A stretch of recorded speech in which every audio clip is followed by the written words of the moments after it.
Jake the Nagger was a biker, and he drove his motorcycle that fast. He drove a big chop hog with a gang colors jacket, and he ran down citizens for laughs. He had an old lady named Petula, packed an automatic 45 gun. They had just come up from California, where they shot 6 cops for fun.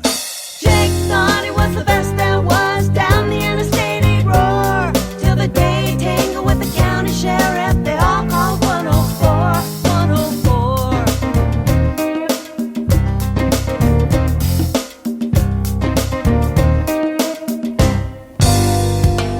It was late on a Thursday evening, and Jake, he was feeling kinda mean, 'cause he'd just run out of his favorite drug, you know, the one called amphetamine.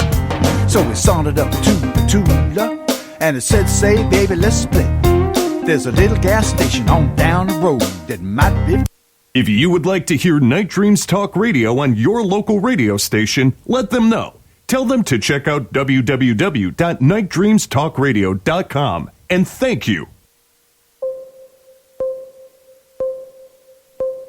Night Dreams Talk Radio Network brings you the World Paranormal News with James Creechbaum. Now, the latest news. This is Night Dreams Talk Radio Network News. I'm James Creechbaum. For all the truckers out there, be careful. It's going to be wet and windy, severe winds, especially in the south and on the east coast. On the west coast, especially the northwest, and Washington and Oregon, again on the east or on the coastline, it's going to be rain and heavy rain.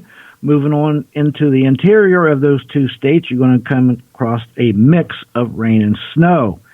On over into the middle of the country, in the north middle of the country, going to be a lot of mix of snow and rain throughout the night. And that's going to extend all the way over, actually, into Toronto, Wisconsin, Michigan, Ohio, New York, and the upper New England states, and Pennsylvania as well. You get into the southwestern states, into Arizona, Texas, New Mexico, you're going to come across rain, heavy rain, and a lot of high winds, severe winds. And that's going to extend all the way over to Louisiana, Mississippi, into Tennessee, on up into the Atlantic eastern states and the southern states. Now, there was a lot of high winds and severe rain and heavy rain last night, and that same storm is going to continue onward. And there is a lot of heavy winds tonight and heavy rain and flooding and tornado watches as well, so be careful out there. Now, that same storm system that did produce several thunderstorms and a small number of tornadoes over the Tennessee Valley, including Nashville early Tuesday morning, that will continue to move eastward into Tuesday night. Again, heavy and gusty thunderstorms are likely in central Texas, southern Mississippi, central and southern Alabama, Georgia, South Carolina, North Carolina, Virginia, West Virginia, Maryland, and Delaware, southern and eastern Pennsylvania, New Jersey, southeastern New York, and western Connecticut at some point into early Tuesday night as well. Again, heavy rain will continue tonight in most of the eastern United States tonight, and with thunderstorms and severe high winds. At least 23 people dead after tornadoes tear through Nashville and Middle Tennessee. Daybreak has revealed a landscape littered with blown down walls and roofs, snapped power lines, huge broken trees, and city streets in a gridlock. And again, at least 23 people were killed early Tuesday morning with at least 2 tornadoes that tore through Middle Tennessee, including one that caused severe damage near downtown Nashville and caused about 40 buildings to collapse around the city. Daybreak has revealed a landscape littered with blown down walls and roofs, snapped power lines, huge broken trees, and city streets in a gridlock. Schools, courts, transit lines, and airport and state capitol are closed. Some polling stations were moved and others opened an hour late as Super Tuesday voting began. Federal Reserve cuts interest rate by 0.5 point to address coronavirus slowdown. The Federal Reserve announced an emergency rate cut Tuesday in response to the economic impact of the coronavirus spread, trimming the nation's benchmark borrowing rate by 0.5 percentage point. The unanimous move comes from finance ministers from the G7 convened via teleconference with Powell and Secretary of the Treasury Stephen Mnuchin to determine an economic strategy to defend against any impact from the coronavirus. Wall Street gyrated after the surprise announcement was made as investors tried to digest the ramifications after Powell spoke. Now, the Dow Jones Industrial Average tumbled by around 320 points. A mysterious, unexplained smell has returned to Pennsylvania. For months, a mysterious fuel-like stench has plagued the 200-square-mile county, aggravating residents and confounding government officials.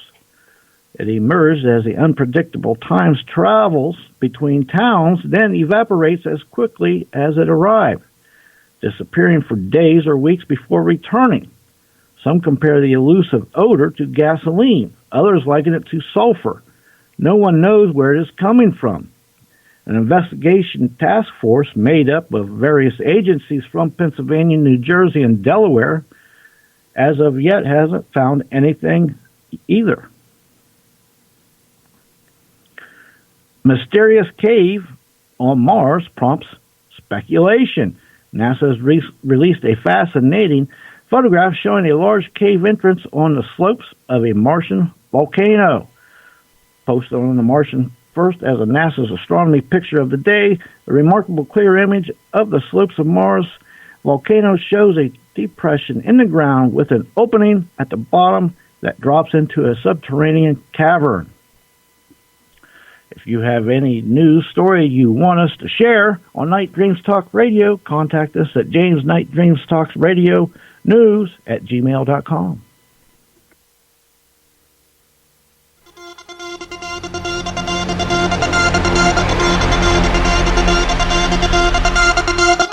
From the compound in beautiful Gig Harbor, Washington. From the Pacific to Atlantic to you worldwide. Good evening or morning, depending on your time zone. This is Gary. You're listening to Night Dreams Talk Radio. And tonight, this show is going to rock. It's going to be good tonight. We got an author, Terry L. Cook. He's going to be talking about the Duke of Hell. It's about aliens, a UFO commander. So stay tuned to Night Dreams Talk Radio.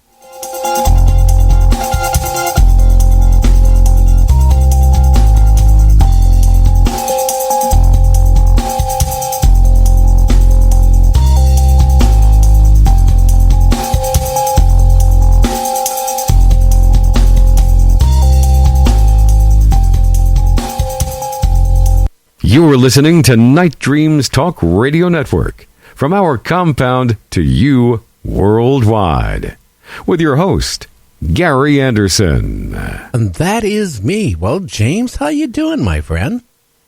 I'm doing good. Hopefully I don't get blown away in these storms that are coming up through. The ones that came through Tennessee last night are coming here in the Ohio Valley today, especially in my compound here in Dover, Ohio. I mean, it's high winds and a lot of heavy rain, and it comes and goes. Oh, yes. This time of year, especially with earth changes, James, you never know. One day you tell me you have nice warm weather. The next day it's so cold you can't even go outside. That is what's going on here down at the compound, down in beautiful Gig Harbor, Washington. We've been having rain after rain after rain, and big windstorms coming in off and on, too. I tell you, earth changes. You know what? In Australia, they took, ready for this, 3,722 air guitars, or guitarists, to break the record. Did you say air guitars? Yes. Well, okay, well, 3,700 some air guitarists. Boy, oh boy, that is a record that it's hard to see. Yeah, well, it's invisible, isn't it? Yeah, it's hard to hear it too, I guess, but I guess we'll take their word for it. I know. What they do is play the music and then they play with imaginary guitar. But you know what? hey, there was 3,722. It went there to break the record. So that tells me there's a lot of people like playing with imaginary guitars. Now, you know what they should do with these things, Gary? They should, kill two birds with one stone, so to speak. In other words, if they're going to break these records with the air guitars with 3,700 people, they should do it the same day that, they're making a 40-foot taco or a mile-long cake or something like that so they can, everybody can enjoy each other. Yeah, and have the cake, too. Yeah. Yeah. And you know what is interesting?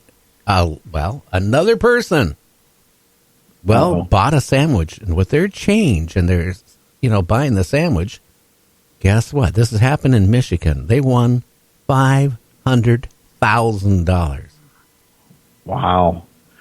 I'm telling you, these people, the luck has turned for some of these people. They've never played before, or they were forced to buy a ticket just so they can get change for $5, or they won last week and thought they'd play again, and they're winning again. I don't know what's going on out there, Gary, but some people have really got some luck. I know. It seems like it's not happening over in this part of the country. That today with the feds, dropping the interest rate. I tell you, I warned everybody here with this virus, it was going to cause financial hardship on the country. And I'm glad they realized it. I've been saying this for over a month now. It was going to cause a financial meltdown. And I think they're worried about that could happen very easily because people are freaking out now. They are freaking out. They are scared. Now, you got two groups of people. You got one group of people that says it's nothing more and it's not going to be any worse than a cold or a mild flu. And then you got the other ones that says, well, gee, it's going to be a lot worse depending on your age. It could kill you. So you got these two camps going back and forth with each other. And our local thing on Facebook, it has 22,000 people in Gig Harbor. And there's people there basically telling people, just wash your hands. Just wash your hands. That maybe take some Robitussin. Well, I can tell you this much. Just prime example in your state, those firefighters and first responders, there was 20 some of them that I reported on that story, and they went to that facility to help possibly up to 180 residents, and they had to be quarantined. And I'm pretty sure that they probably had masks on. If not masks, they probably had rubber gloves on and everything else because that's what they do. So it goes to show you that you never know. Listen, there's more to this. I don't think we're getting the whole story of maybe how you catch it, how long it lasts, or how long it can incubate or whatever. Well, they say if you think you have it, call your health provider. Okay, don't walk into your health provider. Call them first and see what they tell you to do. I don't know. I'm kind of really leery about what's going to happen. We had 4 deaths now in our state in just a matter of 4 days' time. Is that telling you something? 3 of them were from that extended home, care place, but 1 wasn't. Right. So 4, we're breaking the record right now, and hopefully it doesn't continue. Oh, I know. It seems every day all these numbers are going up. They're not really slowing down. I haven't did an algorithm on it to see what the average number is per day, whether it's increasing percentage-wise or slowing down, but it doesn't seem like it's slowing down without doing the numbers. I know. Can you believe a diver with no oxygen in a large swimming pool walks 328 feet underwater to break the world's record? Wow, that is like 100 and that's like 10 yards or something like that. Is wow, I didn't even think that's even possible, is it? Well, evidently he did it. Could you imagine with no air tanks or anything? 328 feet holding your breath and walking on the bottom of a pool. That's really, that's scary. That is scary. I seen the one woman who was in Guinness where she free dived. And I think she held her breath like 5 minutes or something and went real deep. But to walk like that, I don't even know if that's even possible. I'd get just about down there and I'd have to come back up again. Oh, yeah. much less